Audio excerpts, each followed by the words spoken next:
La team, pour tous ceux qui connaissent bien Stéphane Kipré, je viens ici vous montrer une vidéo. Mais pas que la vidéo de Stéphane Kipré, aussi la vidéo des jeunes Ivoiriens qui ont décidé de partir à La Haye pour encore dénoncer une fois de plus Alassane Dramane Ouattara. Ici, dans cette première vidéo qui est celle du vice-président Stéphane Kipré, il tient ici à mettre en garde Touré Mamadou. Parce que dans le Haut-Sassandra, il faudra clairement que ce soit les enfants du Haut-Sassandra qui gouvernent là-bas. Ce n'est pas des propos d'une personne qui n'a pas besoin de travailler avec tout le monde. Non. Ce sont des propos d'une personne qui est consciente des réalités, qui sait que si aujourd'hui le Haut-Sassandra n'existe plus, lui n'aura plus de terre où aller. Mais écoutez, Touré Mamadou, qui veut partir être président de région au Haut-Sassandra, mais vraiment, c'est un peu con quand même.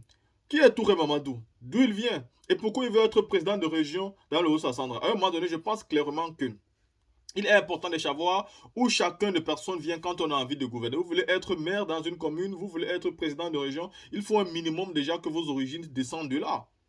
On ne dit pas que vous ne pouvez pas naître et vous retrouver là-bas et devenir voilà, maire ou bien président de région. Mais on dit ici que quand vous ne venez pas du Haut-Sassandra et que vous devenez président de région dans le Haut-Sassandra, vous pouvez travailler comme vous voulez sans tenir compte réellement de prendre soin des populations. Parce que vous savez que même si le Haut-Sassandra disparaît aujourd'hui, vous aurez où aller. Et c'est ce message que Stéphane Kipré a envie de passer. Ce n'est pas pour dire qu'il ne travaille pas avec tout le monde. Il travaille avec tout le monde, mais cette réalité-là, elle est là. Vous connaissez très bien Alassane Dramane Ouattara. Vous connaissez son arrivée dans la scène politique en Côte d'Ivoire par le président Félix Houphouët-Boigny. Et vous savez qu'après ça, il a quand même mis une stratégie en place pour faire comprendre aux Ivoiriens qu'on refusait qu'il soit président parce qu'il était musulman. Mais quand il est devenu président, qu'est-ce qu'il a fait? C'est lui qui a cassé les mosquées. C'est lui qui a mis les imams en prison. C'est lui qui a fait la chasse aux véritables musulmans. C'est lui qui a même envoyé des musulmans en exil, à l'instar de Guillaume Soro, qui fait partie des hauts cadres musulman et qui est vraiment aimé dans la région au nord de la Côte d'Ivoire. Mais Alassane Ouattara n'a pas regardé ça. Aujourd'hui, donc, on peut être sûr à 100% qu'Alassane Ouattara est le président qui a le plus marginalisé les musulmans. Mais malheureusement, il se fait toujours soutenir par ces mêmes musulmans-là qui estiment toujours que vaut mieux lui qu'une autre personne. Et c'est ça qui est dommage parce qu'on ne regarde plus les programmes politiques. On ne peut pas se baser tout simplement sur la construction des routes, parce que ce n'est pas le seul programme politique. Le véritable programme politique doit aussi se passer sur les êtres humains, le développement mental et aussi la bonne gouvernance de la chose publique et ne pas dilapider les fonds publics. Secondo, leur gouvernance doit aussi, le développement doit aussi se passer d'abord sur des êtres humains. Si vous n'arrivez pas à développer financièrement les êtres humains, comment vous voulez que on parle d'un pays développé? Si les êtres humains n'arrivent pas à avoir une suffisance alimentaire, comment vous voulez qu'on parle d'un développement sur les êtres humains? Non, non, non, non, non. Donc tout ne se limite pas sur les routes et surtout pas sur un développement centralisé. Donc ici, le discours de Stéphane Kipré est très important à écouter du début à la fin. Là, tu m'écoutes ces deux vidéos, après je vous donne mon avis sur le discours de nos frères à la haie. Écoutons. De jeunes, je voudrais les saluer. Je voudrais saluer le MCC Tabo Doudoua. Je voudrais te saluer un papa, le professeur Seyid Jali. Papa, je voudrais te saluer. Je voudrais saluer tous les différents membres de la délégation de monsieur le maire et saluer aussi tous les différents membres de ma délégation de la liste de la régionale. Je voudrais vous saluer. Je voudrais terminer les salutations par saluer la population, le porte-parole des jeunes. Je voudrais vous saluer et dire merci pour le message. Je voudrais saluer particulièrement un aîné, un frère, et quelqu'un que je connais depuis.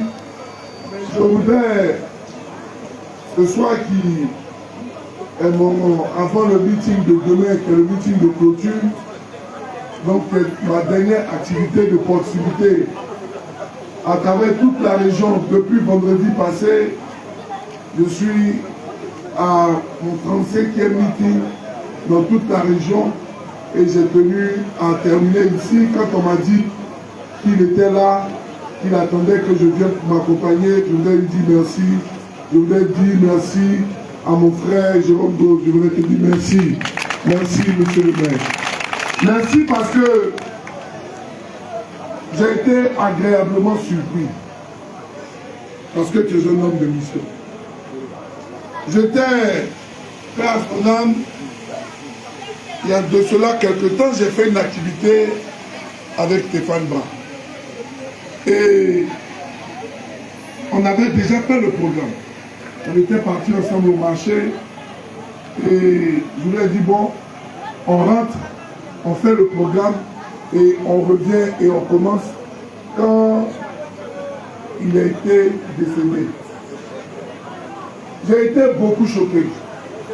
Et je me posais la question de savoir qu'est-ce que nous allons faire maintenant, à une semaine des élections. Comment est-ce que nous allons, au niveau de l'Alliance, déjà que il nous a fallu beaucoup de temps pour finir de discuter et tout. Et quand en moins de 2 jours, on m'a dit qu'il y a solution, nous avons trouvé quelqu'un et quand on lui a dit, sans réfléchir, il s'est mis dans la peau et je voudrais vraiment saluer l'homme de mission que tu es et je vois que tu es prêt à diriger la commune de Daloa parce qu'il faut un homme de mission de Daloa. Il faut quelqu'un qui n'attend pas, agit avant même. Il faut quelqu'un qui ne va pas passer son temps à réfléchir, il va commencer à faire. Chers parents, je voudrais le dire. L'Alliance PLCI-PPACI est une alliance au-delà des partis politiques. Ici, à Daloa, est une alliance de mission. Vous voyez, quand le PLCI et le PPACI, quand nos 2 présidents ont décidé de se mettre ensemble, il y a des régions, il y a des communes où ça n'a pas marché. Il y a des régions de Côte d'Ivoire où le PLCI a son candidat, où le PPACI a son candidat. Il y a des communes de Côte d'Ivoire où le PLCI a son candidat, où le PPACI a son candidat. Mais dans la région du Haut-Sassandra, à commencer par la région et les 7 communes de la commune de Daloa, nous sommes tombés d'accord pour aller ensemble.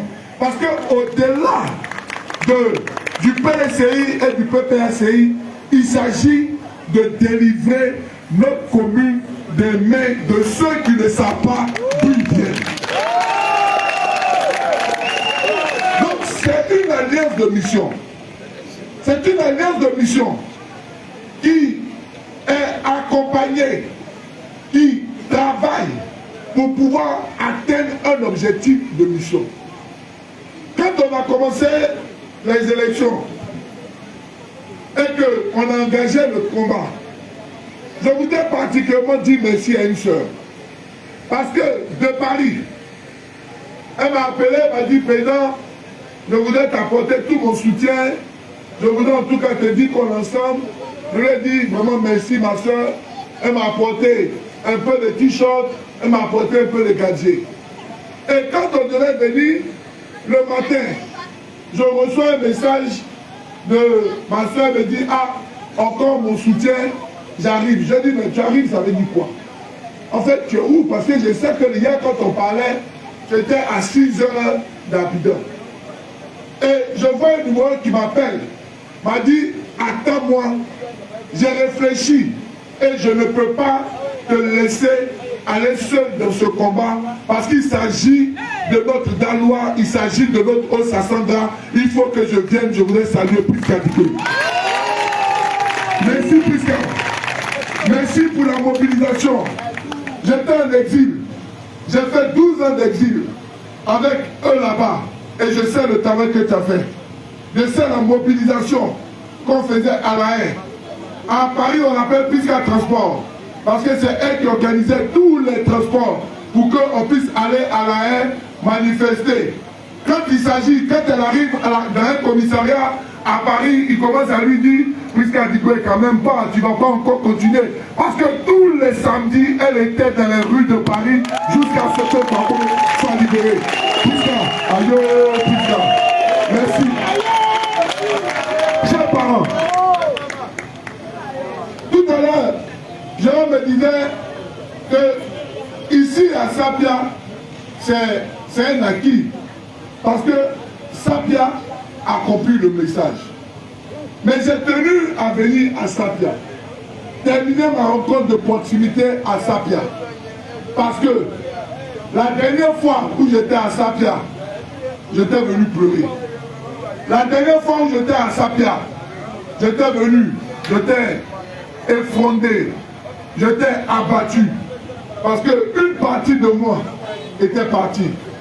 Et j'ai dit à mes amis, il faut que je vienne à Sapia et de dire aux parents de mon fils Alain Serge, de dire que je me battais corps, âme et je ramenais cette victoire à cause de Alain Serge aussi. Parce qu'il fait partie du combat que je suis en train de mener. Chers parents, jeunes, j'ai écouté, Jérôme a écouté. Et ce qu'il a dit se trouve dans la réponse que Jérôme a apportée. Il a dit que ce n'est pas parce que les jeunes ne sont pas éduqués. Ce n'est pas parce que les jeunes n'ont rien à faire. Il a dit, et j'ai bien compris, quelqu'un qui consomme ne peut pas réagir comme ça. Mais on a un problème. On ne sait pas quoi faire. On a un problème. Nos parents se sont battus pour nous mettre à l'école. Nos parents ont tout vendu pour qu'on puisse avoir des diplômes. Et le fait de voir qu'on a des diplômes, mais on n'arrive pas à nous occuper de nos parents, nous amène le désespoir. C'est pour ça que le maire a dit, Jérôme dit, on ne peut pas promettre à tous les enfants de Daloa de vous trouver du travail. Mais par contre, ce que nous pouvons faire, c'est de mettre en place un fonds pour soutenir l'initiative privée. De sorte que chacun puisse avoir de quoi faire.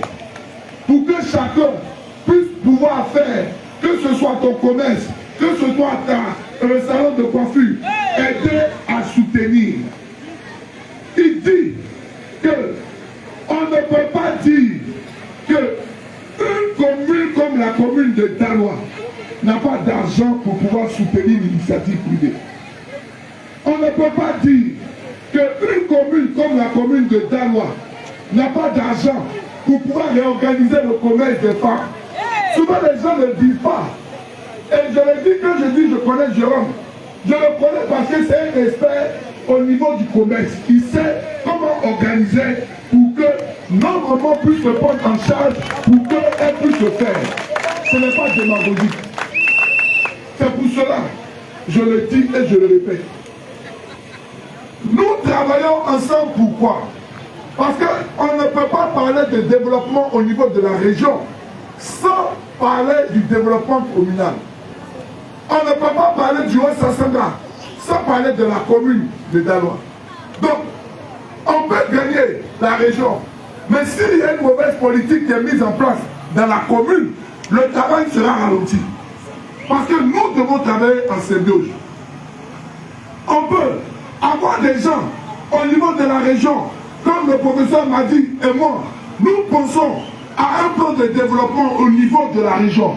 Mais si nous avons des intrus dans notre système, si nous avons des gens qui ne comprennent pas c'est quoi faire la politique, si nous avons des gens qui, à la mairie, depuis 2018, n'ont pas été capables de donner un marché digne de ce nom à la commune de Daloa, si nous les avons, quel que soit ce que nous ferons au niveau de la région, on ne sentira pas l'impact au niveau de la commune. Le développement, c'est un tout. Le développement, c'est un projet. Le développement, c'est une planification. Au soir du 2 septembre, quand nous allons gagner, nous allons inviter l'équipe de la commune, l'équipe de toutes les 7 communes du Haut-Sassanga, de sorte qu'on s'asseye et qu'on planifie ensemble le développement de notre région, la région du Haut-Sassanga. Quand j'ai dit au meeting de présentation d'investiture, j'ai dit, nous sommes le Haut-Sassanga. J'ai dit que nous sommes les enfants du Haut-Sassanga. Les gens prennent pour se fâcher. J'ai dit que moi je connais d'où je viens. Les gens prennent pour se fâcher. Mais Si je dis, je connais d'où je viens, Jérôme ne peut pas se fâcher parce que Jérôme il connaît d'où il vient. Si je dis, je connais d'où je viens, puisqu'Adibé ne peut pas se fâcher parce qu'elle connaît d'où elle vient. Donc quand je dis, je connais d'où je viens, celui qui se fâche, c'est celui qui ne connaît pas d'où il vient. C'est pour ça qu'il peut se fâcher. C'est pour ça qu'il peut se fâcher. Quand j'arrive à Bon-Bois et que je rentre chez Jérôme, Jérôme me dit, bon arrivé chez moi. Jérôme ne veut pas dire que Bon-Bois c'est mon village adoptif. Quand je dis, je vais à Guéya, je n'appelle pas Guéya mon village adoptif. Quand je dis, je vais à Sapia, je ne dis pas Sapia, c'est mon village adoptif. Il s'agit que nous devons penser d'abord, on ne peut pas, quand il s'agit de s'asseoir, quand il s'agit de la chefferie, si Sapia est mon village adoptif, lorsque je veux travailler à Sapia, il n'y a pas de problème. Lorsque je veux construire ma maison à Sapia, il n'y a pas de problème. Mais le jour, on parle de qui sera le chef de village de Sapia, on ne peut pas dire quelqu'un qui est à Sapia, fait de Sapia son village adoptif, il ne peut pas lutter la chaise de notre village. Ce n'est pas possible. Et je le dis, je le répète, nous sommes le Haut-Sassandra, nous sommes les enfants du Haut-Sassandra, nous sommes les enfants du développement, nous sommes les enfants, et ce n'est pas une injure. Ce n'est pas une injure. Si je dis, je viens de Sapia, chacun n'a qu'à dire pour lui, et puis il n'y a pas parole. Chers parents, nous devons, et il est important qu'on puisse avancer.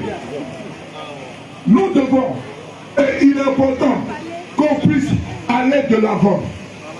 Quand je le dis, hier, j'étais à Texas, j'étais à Marais, j'étais allé saluer la famille Djabi, je suis allé saluer la famille Doumbia. Je leur ai dit que tout ça fait partie de Daloa. On ne peut pas parler de Daloa sans Nifa Djabi qui a fait le transport. On ne peut pas parler de Daloa sans les Doumbia qui ont fait le transport. Donc, ce n'est pas une histoire et que les gens ne nous créent pas des problèmes avec eux. On ne peut pas parler de Haut-Sassandra sans les campements Baoulé qui font partie du développement. On ne peut pas parler d'eux. On leur a donné des terres. Ils prennent, ils font le cacao. Moi, je ne peux pas parler. Mon père est bêté, maman est Baoulé, c'est pas Djoula qui m'a élevé. Je ne peux pas dire que nous ne voulons pas de qui que ce soit. Ce n'est pas cela notre discours. Mais notre discours est de dire qu'il est important qu'on puisse développer notre région et il est important qu'on garde notre région en symbiose parce que si le Haut-Sassandra brûle, nous ne savons pas où partir.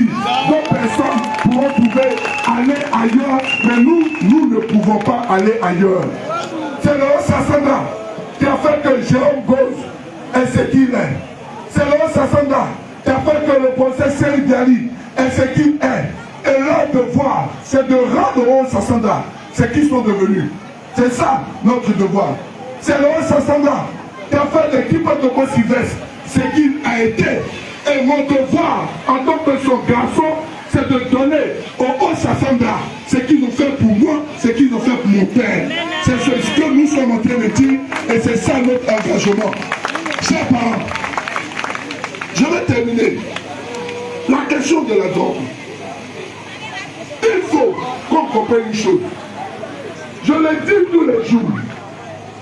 Comment se fait-il que un jeune qui n'arrive pas à manger, d'où il trouve l'argent pour payer la drogue?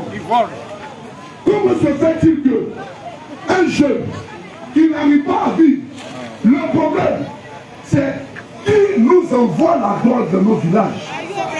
Le problème, c'est d'où quitte la drogue, parce qu'on n'a jamais trouvé une dotation de drogue à Sapia. Donc d'où quitte la drogue pour arriver dans nos villages? C'est ceux qui font venir la drogue dans nos villages, qui veulent détruire notre jeunesse. C'est eux notre problème. Et au niveau de la commune, il faut, monsieur le maire, que tu mettes en place un plan de sécurisation du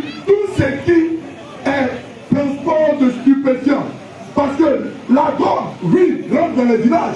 Mais le problème, on ne regarde pas qui envoie, on s'occupe de qui reçoit. Mais pour que quelqu'un reçoive, il faut que quelqu'un envoie. C'est ça le problème.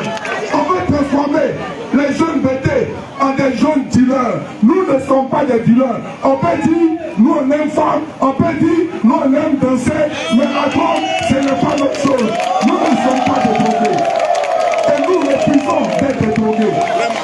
C'est pour cela, jeunes, faisons attention à la manipulation. Ils envoient les permis de conduire ailleurs.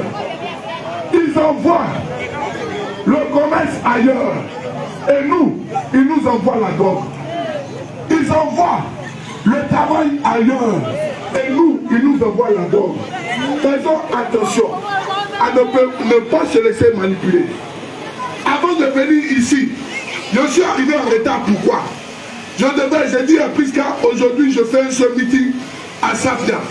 Le matin, je me lève, on me dit, ah, président, tu étais supposé aller à abattoir et tu as envoyé des gens pour te représenter. On dit que tu as envoyé des gens pour te représenter. Ils ont dit que toi, tu ne peux pas rentrer à abattoir pour faire un meeting. J'ai dit à mes gens, changez mon programme en même temps. Changez mon programme en même temps. Avant d'aller à Safia, je vais rentrer à abattoir, je vais parler et je vais sortir. Et je suis venu ici. Nous ne céderons plus aux menaces. Nous ne sommes pas, et la violence ne viendra ni du PDCI, ni du PPRCI. Au PDCI, notre alliance, au PDCI et le PPRCI, nous ne sommes pas violents. Mais nous n'accepterons pas qu'on nous vole notre victoire. Nous n'accepterons pas qu'on puisse manipuler les jeunes.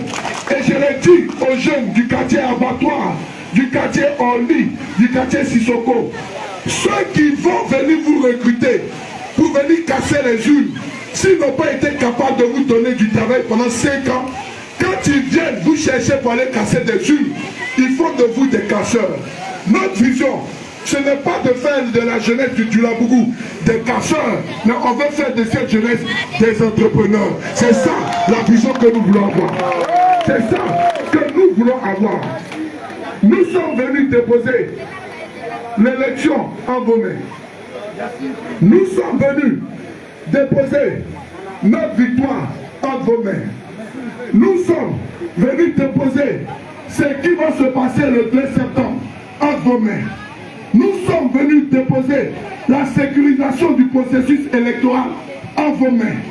Nous sommes venus déposer le fait que les gens veulent organiser la fraude entre vos mains. Parce que je ne comprends pas, et ce n'est pas possible, que Dédé m'a dit, Stéphane Kipré, et ensemble, je ne comprends pas que des gens puissent rêver que c'est capable qu'ils puissent gagner l'élection du Haut-Sassanda. Je l'ai dit et je le répète tous les jours. En 2013, en 2018, Dédé m'a dit, les abattus seuls, c'est que moi je vais venir avec lui, il peut gagner comment. Ce n'est pas possible. Ce n'est pas possible. Et quand nous partons faire voter, nous devons comprendre une chose. Il n'existe pas de développement régional sans développement communal.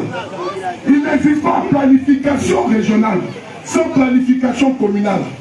Il ne pourra pas exister un fonds de soutien de l'initiative privée au niveau régional sans impacter la commune. Il ne pourra pas exister le fonds de soutien au développement rural au niveau de la région sans que ça impacte la commune. Nous sommes liés. Voilà pourquoi nous devons créer l'avenir que nous méritons. Nous voulons aller, et d'ici, de Safia, qui est l'entrée de cette ville, nous voulons rentrer avec la victoire dans la région et que Dieu vous bénisse. Et nous allons faire pour un développement fort dans la commune et dans la région. Je vous remercie. Rendez-vous le 2 septembre pour revenir fêter la victoire ici. Je vous remercie. Merci.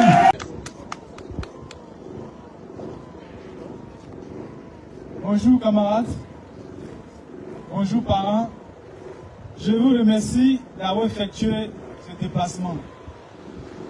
De façon symbolique, j'aimerais qu'on fasse 1 minute de silence le respect et la mémoire de toutes les victimes de la crise post-électorale.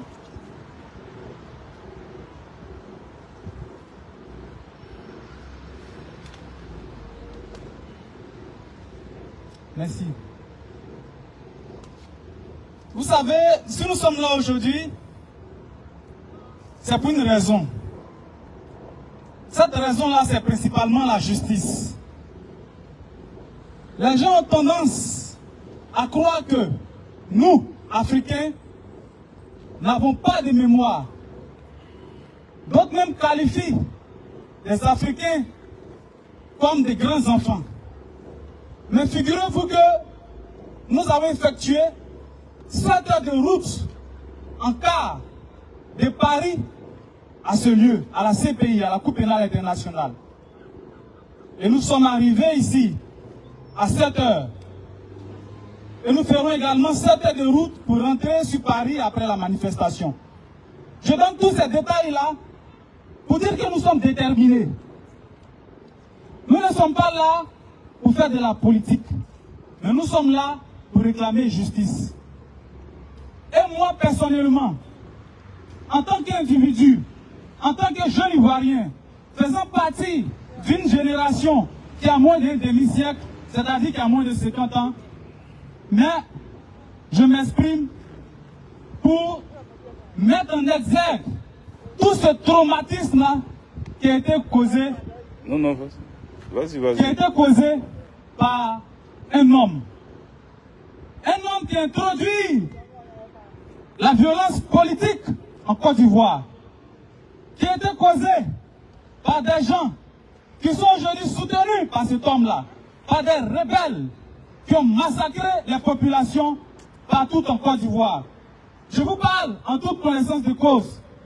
Je vous parle en tant que fils d'un gendarme.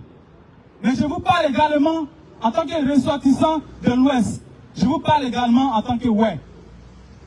Notre jeunesse a été volée par M. Dramane Ouattara. Celui-là même qui, avant l'an 2000, a commencé avec les coups d'État. Et après 2000, a mis en place une rébellion en Côte d'Ivoire. Une rébellion qui empêchait des milliers de jeunes gens comme moi à avoir accès à mon village, Téhisson. Après cette rébellion-là, Ouattara nous a conduits avec ses alliés à une crise post-électorale. Lorsque nous, en tant que jeunes, aujourd'hui, nous fuyons notre continent, l'Afrique, et on voit l'extrême droite en Europe nous traiter comme des moins que rien avec nos parents, mais nous ne sommes pas éclairés. Nous rions de leur ignorance. La jeunesse africaine ne fuit pas l'Afrique parce que l'Afrique est pauvre. La jeunesse africaine fuit l'Afrique parce que les Occidentaux créent le désordre dans notre continent. Oui, c'est bien de cela qu'il s'agit. Je parle de faits. Je parle d'une armée coloniale. Je parle de l'armée française qui, en 2011, a publiquement et mondialement bombardé par les présidentielles. Sachant que le président qui a été réélu par les Ivoiriens, M. Laurent Gbagbo Koudou, s'y trouvait. Je parle de cette armée coloniale-là, aujourd'hui qui fait la promotion d'extrémistes dans son pays, qui est étonné d'une immigration massive de la jeunesse ouest-africaine, plus particulièrement de la jeunesse ivoirienne. Comment expliquer le fait que la France installe un homme au pouvoir, M. Ouattara, pour le développement de la Côte d'Ivoire, et que 10 ans après l'installation de M. Ouattara au pouvoir, le taux de migrants ivoiriens en Europe augmente. Cela explique bien l'échec du système Ouattara. Cela explique également la prédation de l'économie ivoirienne par l'Occident et M. Ouattara. Mais aujourd'hui, je veux parler du respect de l'être humain, du respect des enfants, des femmes, des pères de famille qui ont été massacrés par milliers, sachant qu'ils étaient réfugiés dans un camp protégé par l'ONU. C'est étonnant. Mais je parle bien de faits. Je ne parle pas ici d'un récit imaginaire. C'est-à-dire que nous sommes choqués. Nous sommes ici sur ce lieu pour demander à la CPI, en tant que justice internationale, d'être responsable. Oui, la CPI aujourd'hui, nous pouvons le dire, la CPI est une justice qui, dans 2 ans, tout au plus, si elle n'arrive pas à ouvrir le dossier de la crise post-électorale, le second dossier de la crise post-électorale, parce que celui de M. Laurent Gbagbo a été ouvert et classé, puisque M. Laurent Gbagbo a été acquitté. Lorsqu'on fait une guerre, il y a des camps opposés, il y a des belligérants. Le président Laurent Gbagbo l'a dit, maintenant que j'ai été acquitté, qui est responsable de tous ces morts? Il faudrait que la CPI soit une justice, une juridiction brave en ouvrant ce dossier-là. Du camp opposé, qui est actuellement le pouvoir en place au Côte d'Ivoire, et qui continue de massacrer les Ivoiriens. Je parle ici du jeune Kofi Toussaint, un jeune qui fait partie de ma génération, un jeune qui est sorti manifester pour le respect de la constitution ivoirienne, un jeune qui croyait en un monde juste, un jeune qui a cru à la démocratie et a voulu exercer le droit de manifester dans son pays. Il a vu sa tête tranchée avec une machette et roulée comme une balle sur un terrain de football. Ce crime a été impuni et jusqu'à présent est impuni. Le cas du jeune Toussaint qui fait partie de ma génération qui a moins de 30 ans, qui fait partie de cette jeunesse africaine qui fuit aujourd'hui l'Afrique, qui traverse l'océan, qui traverse la Méditerranée, la mer Méditerranée pour se rendre en Europe. C'est un cas qui est isolé, parce qu'il y en a plusieurs de ce genre. Pour revenir au dossier web, je disais que M. Ouattara nous a volé, pas seulement notre jeunesse, mais M. Ouattara nous a volé notre richesse ethnique, notre richesse culturelle. M. Ouattara a déraciné beaucoup de jeunes comme moi de la culture, parce qu'à cause de la guerre, à cause de la rébellion de 2002, il était impossible pour nous autres de nous rendre dans nos villages en vacances. Il était impossible d'aller saluer nos parents. Mais il allait plus loin en 2011. Ces parents que, en 2002, nous ne pouvions pas saluer, il les a massacrés en 2011. M. Ouattara est tout sauf un démocrate. M. Ouattara est tout sauf un homme d'État. M. Ouattara n'est pas du tout un ange. C'est un dictateur, c'est un démon. Et je parle en tant qu'un jeune indigné.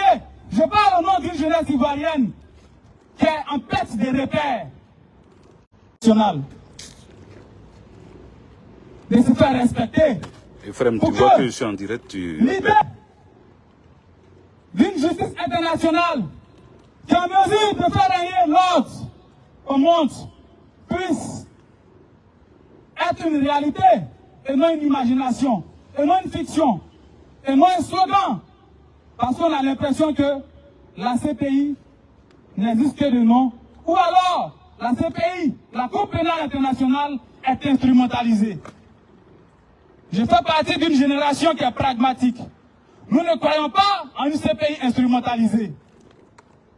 Et je tiens ici à féliciter la maman Martine Keïvao qui nous conduit sur les sentiers d'une justice internationale.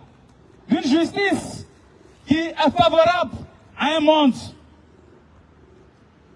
juste, à un monde de droiture. Je tiens, pour terminer, à demander à la CPI de se pencher non seulement sur le crime de nos parents ouais, qui ont vu leur forêt arrachée par des criminels, par des assassins, par des personnes qui n'ont aucun sens d'humanité, par des chiens de guerre de M. Ouattara.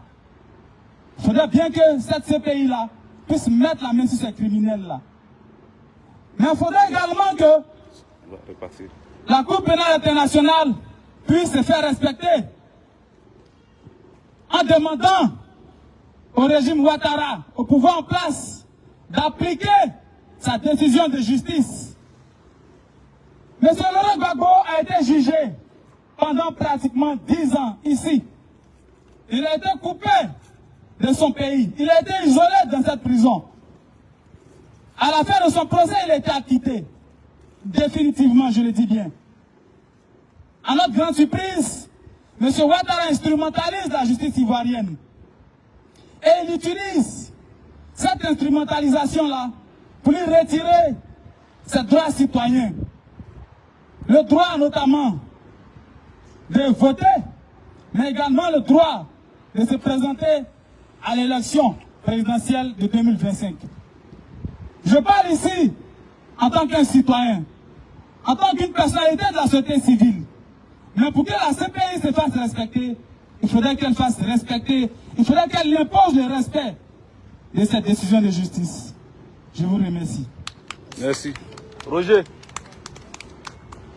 Non, Roger, mets le son d'abord. Mets le son. Ouais. Le son On va après. jouer un peu de trucs et puis après. Voilà. Donc on va mettre un peu de musique. Mais c'est important. Il faut comprendre que c'est. Nous sommes là pour cela. Voilà. Je ne vais pas rendre très longue cette vidéo. On va se direct, surtout très long ce direct. On va couper, mais on sera encore là. On est là jusqu'à 16h. On aura de quoi dire. Draman Ouattara doit répondre de ses crimes. Voilà. Le président Laurent Gbagbo que voici n'a commis aucun crime. Il a été acquitté par la CPI. Il a eu raison sur tous ces gens qui sont venus pour témoigner. Il a eu raison sur toutes ces accusations. Et donc, voilà la team, quand vous finissez d'écouter ces deux vidéos, vous comprenez aussi que pour la deuxième vidéo, on écoute très bien ces frères-là qui partent se plaindre. Et c'est important de se plaindre. Et c'est important de rappeler surtout qu'Alassane Ouattara est celui qui a amené la rébellion en Côte d'Ivoire. C'est important de dire qu'Alassane Ouattara avait félicité un coup d'État en Côte d'Ivoire. C'est important de dire qu'Alassane Ouattara n'a jamais eu un discours qui visait à respecter un président de la République. Quand il était opposant, il a passé son temps à mépriser le président de la République. Et donc, lui ne mérite même pas le respect aujourd'hui. Vous avez des opposants comme le président Laurent Gbagbo qui connaissent la démocratie et qui connaissent que c'est important de respecter quelqu'un qui est président de la République. Parce que c'est ça même la preuve que toi-même tu mérites d'être un président. Alassane Ouattara n'a jamais démontré qu'il méritait d'être un président. Malheureusement, il a été élu. Et tout le monde sait ce qui se passe aujourd'hui. C'est celui-là même qui est dans tous les coups d'État en Afrique. C'est celui-là même qui a décidé à intervenir quand le coup d'État n'est pas en sa faveur. Aujourd'hui, qu'est-ce qu'on dit du Gabon? Il y a eu un coup d'État là-bas. Ali Bongo est tombé. Qu'est-ce qu'on parle? Nous voyons quand même beaucoup de personnes qui sont contentes. Nous n'avons pas encore écouté l'Union africaine dire que non, on va partir attaquer. On me dit que oui, ils ne sont pas de la CEMAC, ils sont de la CEAC. Mais ça change quoi finalement? Ça change quoi? Ces coups d'État-là, ça ne change absolument rien. Vous pouvez comprendre ici avec aisance qu'il y a des bons et des mauvais coups d'État. Tout simplement. Et que nous, la nouvelle génération, nous savons une chose. Nous voulons nous libérer de tous ces anciens présidents et avoir un nouveau rang dans la chose politique en Afrique. Nous avons besoin de nouvelles visions. Et donc nous soutenons aujourd'hui des coups d'État. Nous allons prendre notre État. Parce que si le coup d'État du Gabon est orchestré par la France, ne vous dérangez pas, il y aura un autre coup d'État au Gabon. Ne vous dérangez pas. Ça s'est passé avec Damiba, vous avez vu. Ça s'est passé au Mali, vous avez vu. Tout ça va arriver à son temps. Aujourd'hui, là, vous avez vu que hier, par exemple, au Cameroun, le président Paul Biya fait un remaniement au ministère de la Défense. Pourquoi? Peut-être c'est un homme prévisible ou pas du tout. Peut-être c'est un homme qui a peur ou pas du tout parce qu'il fait déjà des choses constamment. Mais ici, on dit que l'homme lion a quand même peur. Ce qui s'est passé au Gabon, il voit ça venir chez lui et il essaie de prendre ses précautions. Mais ce qui va arriver, va arriver. Je tiens à rappeler ici que celui qui est le nouveau homme fort aujourd'hui au Gabon est bien évidemment dans la famille de M. Ali Bongo. Mais est-ce qu'il savait qu'un membre de sa famille pouvait faire ce genre de coup d'état là? La team, ceci étant dit, je vous laisse commenter, partager et liker.